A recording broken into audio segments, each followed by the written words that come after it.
বরকতান 1-2 আয়াত করে শোনানোর পর এরপর আনুষ্ঠানিকভাবে নাজেরভাবে হেফজে সবক দেওয়া হয়। এর ধারাবাহিকতা আজকে আলহামদুলিল্লাহ আমাদের বালিকা শাখার কয়েকজন মেয়ে যারা নাজেরা শেষ করেছে, যার হাত ধরে আজকে বাংলাদেশের পতাকা বিশ্ব মানচিত্রে বিশ্ব জয় করে উল্লেখিত হচ্ছে। উফাজুল কোরআন ফাউন্ডেশনের সম্মানিত চেয়ারম্যান, আমাদের সকলের কিছু সারা বাংলাদেশের লাখো লাখো উস্তাদদের উস্তাদ, যাকে কোরআনের মুজাজ্জা বলা হয়।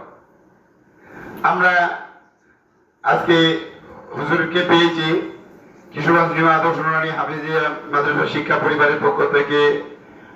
আমরা হুজুরের কৃতজ্ঞতা জ্ঞাপন করি, দোয়া করি আল্লাহ রাব্বুল আলামিন হুজুরকে হায়াতের মধ্যে বারাকাত দান করে। সবাই বলে আমিন।